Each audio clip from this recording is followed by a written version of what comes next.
Menstrual cycle ప్రతి నెల ఆడవారిలో ఉండే యూజువల్ రొటీన్. బట్ దేవతలలో కూడా మెన్స్ట్రువల్ సైకిల్ ఉంటుందనే విషయం చాలా షాకింగ్గా అనిపిస్తుంది కదా. కానీ ఇది నిజం. కేరళలోని చెంగన్నూరు ఆలయంలో మహాశివుడు మరియు పార్వతీదేవి ప్రధాన దేవతలు. ఈ టెంపుల్ని 1500 సంవత్సరాల క్రితం ఉలియానూర్ పెరుందాచన్ నిర్మించారని నమ్మకం. ఈ ఆలయంలో పార్వతీదేవి మెన్స్ట్రువల్ సైకిల్ కి సంబంధించి త్రిపత్రట్టు అనే ఉత్సవం జరుపుతారు. ఈ పండుగ 4 రోజుల పాటు జరుపుకుంటారు.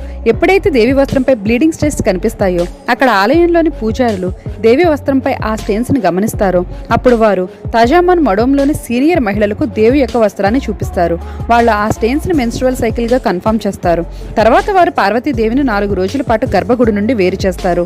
ఆ 4 రోజులు త్రిపత్రట్టు ఉత్సవం ప్రారంభిస్తారు. ఉత్సవం చివరి రోజున దేవిని ఏనుగుపై ఊరేగిస్తూ పంబా నదికి తీసుకువెళ్లి స్నానం ముగిసిన తర్వాత దేవిని తిరిగి ఆలయానికి తీసుకెళ్తారు. తర్వాత శివుడు పార్వతి కలిసి ఆలయం చుట్టూ 3 సార్లు ప్రదక్షిణం తర్వాత గర్భగుడిలో ప్రతిష్ఠిస్తారు.